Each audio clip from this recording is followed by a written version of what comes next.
अस्सलाम वालेकुम फ्रेंड्स, मेरा नाम है मोहम्मद यूसुफ और आप देख रहे हैं मेरा यूट्यूब चैनल मिस्टर ट्यूटर। आज मैं आपको अपनी इस वीडियो में basic accounting term number 14 purchase के बारे में बताऊंगा। आइए स्टार्ट करते हैं। तो स्टूडेंट्स, क्या है परचेज़? What is purchase?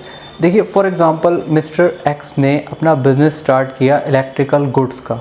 उनकी शॉप ओपन हुई, उन्होंने अपनी शॉप को ओपन किया और फिर अपनी शॉप पे सामान बेचने के लिए पहले उसको ख़रीदा। तो जब तक वो सामान गुड्स, जिनको हम गुड्स कहते हैं, उसको वो परचेज़ नहीं करेंगे तो फिर वो सेल आउट कैसे करेंगे? तो उन्होंने अपनी शॉप पे इलेक्ट्रिकल गुड्स में लाइक ट्यूबलाइट, आयरन और बहुत सारी इलेक्ट्रिकल गुड्स को रखा, बल्ब, ट्यूबलाइट और CFLs एट्सेट्रास को उन्होंने पहले अपनी शॉप्स पे आगे सेल आउट करने के लिए अपने कस्टमर्स को परचेज़ किया। तो ये टर्म परचेज़ किस लिए यूज़ हुई? जो उन्होंने माल, जो गुड्स अपनी शॉप पे कस्टमर्स को सेल आउट करने के लिए ख़रीदा, तो इसलिए हम इसको परचेज़ का नाम देते हैं, परचेज़ ऑफ गुड्स, जो हमें आगे अपनी शॉप पे कस्टमर्स को सेल आउट करनी हो according to their needs and requirements. तो अब मैं आपको इसकी डेफिनेशन एक बार बता देता हूँ। Purchase term, the term purchase is associated with और used for purchase of goods. ऐसा ही सिमिलरली अगर आप टर्म सेल की बात करें तो टर्म सेल जो है वो इन्हीं गुड्स को आगे सेल आउट करने के लिए अपने कस्टमर्स के लिए मिस्टर एक्स ने जो सामान बेचा है, अपनी परचेज़ की हुई गुड्स को जो आगे कस्टमर्स को उनकी नीड्स के अकॉर्डिंग, उनकी रिक्वायरमेंट्स के अकॉर्डिंग आगे सेल आउट किया, तो उसके लिए क्या टर्म यूज़ हुई? Term sale. ऐसे ही इसकी डेफिनेशन है, the term sales is associated with और used for sale of goods. अब स्टूडेंट्स, यहाँ पे एक बात ये समझने वाली है कि ये जो हमारी टर्म परचेज़ है ये दो टाइप की हो सकती है। टर्म परचेज़ दो फॉर्म्स में होगी, या तो ये कैश परचेज़ करेंगे मिस्टर एक्स, या फिर ये इसको क्रेडिट भी परचेज़ कर सकते हैं। ठीक है स्टूडेंट्स, कैश परचेज़ के अंदर जैसा कि नाम से ही आपको सब कुछ पता चल रहा है कि कैश परचेज़ हुआ है, तो जो उन्होंने अपनी गुड्स खरीदी हैं उसकी पेमेंट्स उन्होंने सारी कैश में दी, हार्डली कैश पेमेंट करके उन गुड्स को ख़रीद लिया। ऐसे ही उनके पास दूसरा ऑप्शन भी था कि अगर उनकी मार्केट में गुडविल अच्छी है, जैसे अब दुकानदार जब पुराना हो जाता है तो उसका माल उधारियों पे भी चलता है, वो क्रेडिट साइकिल चलती है क्योंकि उसकी गुडविल बन जाती है मार्केट में। दुकानदार, बड़े दुकानदार एक छोटे दुकानदार को माल आसानी से उधार की टर्म पर दे देता है। लेकिन जब तक वो एक नया शॉपकीपर हैं मिस्टर एक्स, तब तक उनको क्रेडिट पे माल मिलना बहुत कम चांसेस रहते हैं, इसलिए उन्हें फर्स्टली उन्हें कैश पेमेंट ही करनी पड़ी होगी। तो यहाँ पे इन्होंने क्रेडिट परचेज़ की, 15 दिन बाद, 2 महीने बाद पेमेंट करने की उन्हें अवेलेबिलिटी मिल गई। सिमिलरली यही फॉर्म इसमें भी आती है, आपकी सेल कैश सेल भी हो सकती है। सेकेंडली आप उसको क्रेडिट पे भी बेच सकते हैं। तो जब आपकी शॉप पे कोई एक बल्ब, एक ट्यूबलाइट, एक CFL लेने के लिए आएगा तो ज़्यादातर आप कैश सेल करेंगे। अगर आप होलसेलर हैं या आपकी दुकान पे कोई छोटे दुकानदार आपकी शॉप से सामान को ख़रीदने के लिए अपनी दुकानों पे आगे बेचने के लिए आते हैं, देन आप उनको क्रेडिट सेल को ज़्यादा प्रेफर करेंगे, क्योंकि उनकी तो आपकी बिज़नेस ट्रांजैक्शन चलती रहेगी, तो उधारी पे आप उन्हें माल बेच सकते हैं। तो इस तरह ये आपका यहाँ पे पॉइंट क्लियर हो जाता है, कैश सेल होती है, क्रेडिट सेल होती है। अब मैं आपको इसकी एक बार डेफिनेशन और रिपीट कर देता हूँ। The term purchase is associated with और used for purchase of goods. ऐसे ही the term sales is associated with और used for sale of goods. Term purchase दो फॉर्म्स में हो सकती है, कैश परचेज, क्रेडिट परचेज। ऐसे ही कैश सेल होती है और ऐसे ही क्रेडिट सेल्स होती है। ऐसे ही हमारी नेक्स्ट टर्म है स्टॉक। स्टॉक क्या चीज़ है? स्टॉक, जैसे मैंने आपको बताया, मिस्टर एक्स ने अपनी शॉप स्टार्ट करी, उन्होंने गुड्स को परचेज़ किया, तो ये जो परचेजिंग ऑफ गुड्स है, उन्होंने अपनी शॉप पे जो सामान भरा है, क्या है ये? What is this? This is a stock of goods.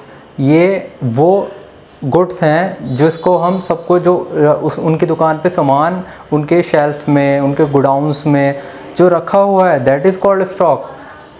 अब मैं आपको इसकी एक बार डेफिनेशन बता देता हूँ। Stock is the tangible asset held by an enterprises for the purpose of sale. Stock क्या है? वही है जो गुड्स हैं, जो गुड्स को उन्होंने स्टॉक करके रखा है, इलेक्ट्रिकल गुड्स जो मिस्टर एक्स ने अपनी शॉप्स पे गोडाउंस में रखी हैं, क्योंकि उन्हें आगे उसे अपने कस्टमर्स को सेल आउट करना है।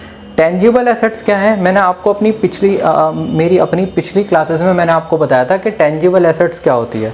टेंजिबल एसेट्स वही होती हैं जिनको हम छू सकते हैं, हार्डली उनको हम टेंजिबल कहते हैं, छू सकते हैं, देख सकते हैं, उनका रंग होता है, वो सॉलिड होती हैं, उनको हम हाथ लगा सकते हैं। इसलिए यहाँ पे ये वर्ड यूज़ किया गया है tangible assets. Stock is the tangible assets held by an enterprises for the purpose of sales. ऐसे ही जब हम अपनी फाइनेंशियल स्टेटमेंट्स में जाके देखते हैं तो शायद आपने देखा भी होगा कि जब हमारा प्रॉफिट एंड लॉस और बैलेंस शीट बनती है तो प्रॉफिट एंड लॉस में लेफ़्ट साइड पे ओपनिंग स्टॉक दिखाया जाता है, जो कि हमारा लास्ट ईयर का स्टॉक होता है। और ऐसे ही यहाँ क्लोजिंग स्टॉक दिखाते हैं राइट साइड में, क्रेडिट साइड में प्रॉफिट एंड लॉस के। क्लोजिंग स्टॉक फिर बैलेंस शीट में एसेट साइड में एज अ करंट एसेट्स दिखाया जाता है। तो ये थी हमारी स्टॉक की डेफिनेशन। ऐसे ही मैं आपको अब बताऊंगा डेटर्स के बारे में। डेटर्स क्या है? What is debtors?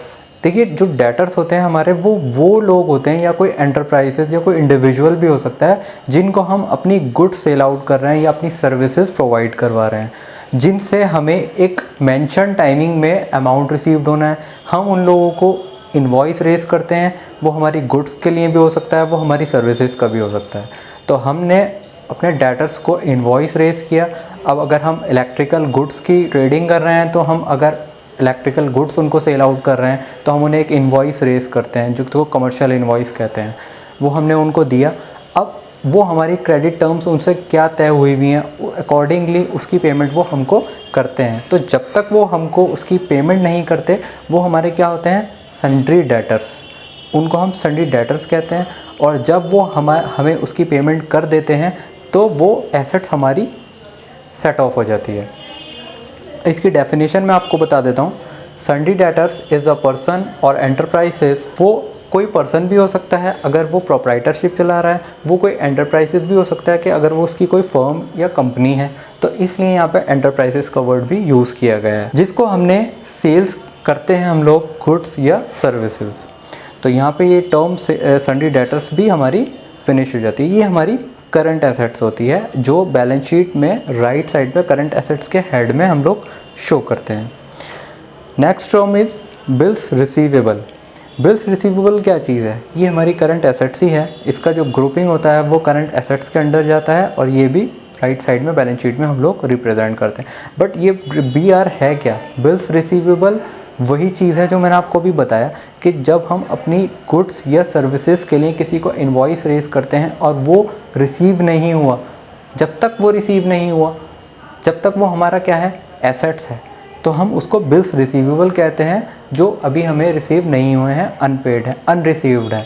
तो वो हमारी करंट एसेट्स कहलाती है। इसको हम BR के नाम से भी कहते हैं। इसकी फुल फॉर्म है बिल्स रिसीवेबल।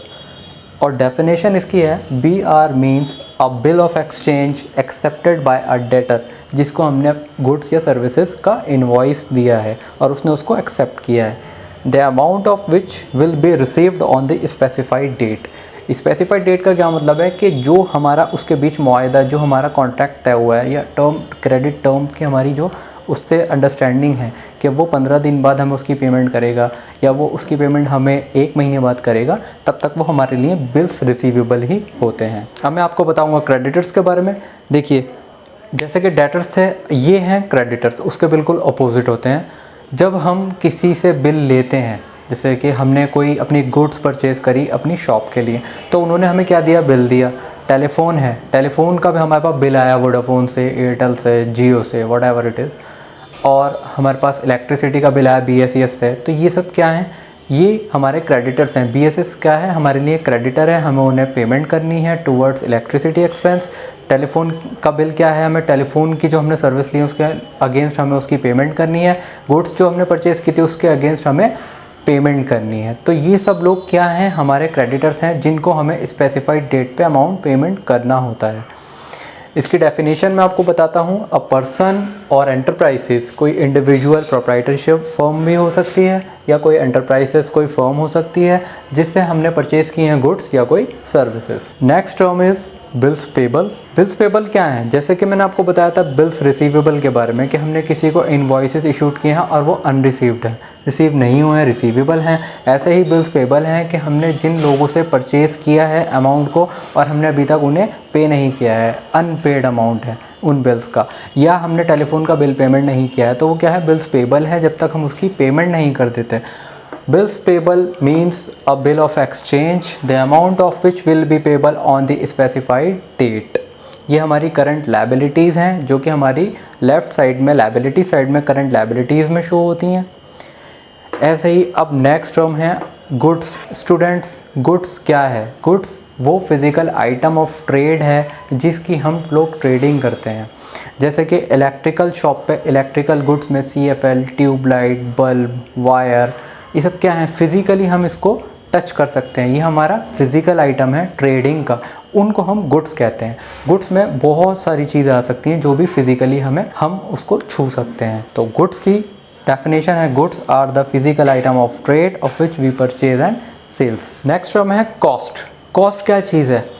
जब हम कोई भी प्रोडक्ट को मैन्युफैक्चर करते हैं या उसको सेमी फिनिश प्रोडक्ट को हम फाइनली फिनिश प्रोडक्ट्स में तब्दील करते हैं, चेंज करते हैं, कन्वर्ट करते हैं, तो हमारी किसी प्रोडक्ट पे या हमारी किसी भी एक्टिविटी पे या किसी भी आर्टिकल पे जो भी कॉस्ट, जो एक्सपेंसेस हो रहे हैं, वो शुरुआती एक्सपेंसेस हों या बाद में फिनिश गुड्स के बाद जो सेलिंग एंड डिस्ट्रीब्यूशन एक्सपेंसेस हैं या कोई डायरेक्ट कॉस्ट, इनडायरेक्ट कॉस्ट, जो भी कॉस्ट आ रही है, जो उसके ऊपर अखराजात आ रहे हैं, जो उसके ऊपर एक्सपेंसेस हम लोग कर रहे हैं उसको तैयार करने के लिए या उसको आगे सेल आउट करने के लिए, वो सब हमारी क्या है? कॉस्ट है। जो हम एक्सपेंसेस इनकर्ड हो रहे हैं हमारे, वो सारी हमारी क्या है? कॉस्ट है। तो इसकी एक बार डेफिनेशन मैं आपको पढ़ के बताता हूँ। Cost, it is the amount of expenditure incurred on any product, article और एक्टिविटी। क्या है?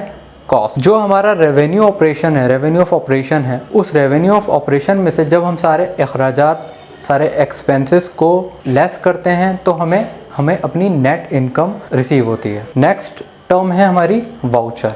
वाउचर का मतलब है कोई भी फाइनेंशियल ट्रांजैक्शन से रिलेटेड कोई भी डॉक्यूमेंट। जैसे कि हम किसी को इनवॉइस रेज करते हैं अपनी गुड्स का या सर्विसेज का, तो वो क्या है? हमारा सेल इनवॉइस है, क्या है? वाउचर है। हमने किसी का इनवॉइस रिसीव किया तो वो क्या है? एक वाउचर है। हमने किसी को डेबिट नोट इशू किया या हमें किसी का क्रेडिट नोट मिला या हमने दिया या हमारी कोई कैश रिसिप्ट है, हमारी कोई डॉक्यूमेंट है, क्या है? वो सब वाउचर है। हमने किसी को कैश में चाय का बिल पे किया तो हमने क्या वाउचर बनाया और उससे साइन करा, वो क्या है? वाउचर है। वो एक डॉक्यूमेंट है जिसको हम वाउचर का नाम देते हैं अकाउंटिंग की लैंग्वेज में। इसकी डेफिनेशन है वाउचर इज़ एन एविडेंस, एक प्रूफ है ऑफ अ बिजनेस ट्रांजैक्शन का, जो हमारे कारोबारी लेन देन हो रहे हैं उसका एक प्रूफ है। एग्जांपल्स हैं आपके सामने, कैश मेमो या कोई डेबिट या क्रेडिट नोट, सॉरी यहाँ पे डेटर्स हो गया but it is debit note, debit या क्रेडिट नोट्स। इनवॉइस और बिल रिसिप्ट क्या है? ये सब वाउचर के एग्जाम्पल हैं। स्टूडेंट्स, हमारी अगली टर्म है डिस्काउंट, जिसको हम हिंदी में छूट भी कहते हैं। What is discount? देखिए, जब भी कोई सेलर अपनी गुड्स में जो वो सेल्स कर रहा है अपने कस्टमर्स को, उसमें अगर कोई भी अमाउंट की उनके प्राइसेस को कम कर देता है, गुड्स की कीमतों में कमी कर देता है, तो उसको ही हम क्या कहते हैं? डिस्काउंट कहते हैं, छूट कहते हैं। और ये दो टाइप की हो सकती हैं, एक ट्रेड और एक कैश डिस्काउंट। ट्रेड डिस्काउंट क्या होता है? ट्रेड डिस्काउंट जो सेलर है वो सेल्स पे डिपेंड करता है कि अगर सेल्स उसको लगता है कि हाँ उसके हिसाब से बहुत अच्छी हो रही है या कोई परचेज़र उससे बहुत ज़्यादा सामान ख़रीदा है, तो ऑन डिपेंड्स ऑन सेल वो अगर प्राइसेस को कम करता है तो उसको हम ट्रेड डिस्काउंट कहते हैं। और कैश डिस्काउंट जब कस्टमर किसी भी गुड्स की पेमेंट टाइमली कर देता है, on the spot cash payment कर देता है और उसकी वजह से उसको सेलर जो है कैश में कोई अमाउंट में कमी कर देता है, तो उसको हम कैश डिस्काउंट कहते हैं। तो अब मैं आपको एक बार इसकी डेफिनेशन पढ़कर बताता हूँ। When the customers are allowed any type of reduction in the prices of goods by the business. Business में जब सेलर अपने कस्टमर्स को गुड्स की प्राइसेस में कोई भी रिडक्शन देता है, कोई भी किसी भी टाइप की अगर वो रिडक्शन कर देता है, प्राइसेस को रिड्यूस कर देता है, तो उसी को हम क्या कहते हैं? It is known as discount, छूट। ये दो तरह का हो सकता है। फर्स्ट है ट्रेड डिस्काउंट और एक है आपका कैश डिस्काउंट। इन दोनों में कोई ऐसा ख़ास फ़र्क नहीं है, सिर्फ आपको समझाने के लिए कि trade discount it is the rebate allowed by the seller on the basis of sales. Sales के स्केल पे डिपेंड करता है कि वो कितनी सेल्स कर रहा है किस कस्टमर्स को, ऑन डिपेंड्स ऑन सेल। अगर वो प्राइसेस को कम कर देता है तो that is called or trade discount. Cash discount क्या है? It is the rebate allowed for timely payment of due amount. अगर कस्टमर हमारा हमें टाइमली या टाइम से पहले उसकी पेमेंट कर देता है और इससे खुश होकर सेलर जो है अमाउंट में कमी कर देता है, तो वो हमारा क्या होता है? कैश डिस्काउंट होता है। और अगर ये कैश डिस्काउंट जो देने वाली पार्टी है, जो अलाउ कर रही है, ये उसके लिए एक्सपेंस ट्रीट किया जाता है, और जो डिस्काउंट को रिसीव कर रही है उसके लिए वो इनकम हो जाता है, उसकी क्रेडिट साइड में शो करेगा। और जो एक्सपेंस जिसके लिए जो अलाउ कर रही है पार्टी, जो डिस्काउंट को दे रही है, उसके लिए वो एक्सपेंस है, वो उसकी प्रॉफिट एंड लॉस की डेबिट साइड में डिस्काउंट ऑन सेल्स के नाम से दिखा सकते हैं, या डिस्काउंट अलाउड के नाम से हम लोग एज एक्सपेंस रिप्रेजेंट करते हैं। और डिस्काउंट रिसीव्ड जो है इनकम साइड में, क्रेडिट साइड में रिप्रेजेंट किया जाता है। अब मैं एक बार आपको दोबारा रिपीट कर देता हूँ। When the customers are allowed any type of reduction in the prices of goods by the business, it is known as discount. Trade discount, cash discount, it is the rebate allowed by the seller on the basis of sale. ये sales पर depend करता है। ये अगर timely payment of due amount हो जाती है तो ये कैश डिस्काउंट कहलाता है। ये एक्सपेंस है उस पार्टी के लिए जो अलाउ कर रही है डिस्काउंट को, और ये इनकम है उस पार्टी के लिए जो डिस्काउंट को रिसीव कर रही है। जिस पार्टी के लिए डिस्काउंट एक्सपेंस है वो प्रॉफिट एंड लॉस की डेबिट साइड में दिखाया जाएगा। जिस पार्टी को ये डिस्काउंट रिसीव हो रहा है वो अपने प्रॉफिट एंड लॉस की क्रेडिट साइड में डिस्काउंट रिसीव्ड के नाम से इसको दिखाएगा। तो इस तरह मेरी ये वीडियो यहाँ पे फिनिश होती है। मैं मिलूँगा आपसे बहुत जल्द अपनी नेक्स्ट वीडियो के साथ। जिन लोगों ने मेरे YouTube चैनल को अभी तक सब्सक्राइब नहीं किया है तो प्लीज़ मिस्टर ट्यूटर को सब्सक्राइब कर दें, शेयर करें। तब तक के लिए अलविदा, शब बखैर, थैंक यू सो मच।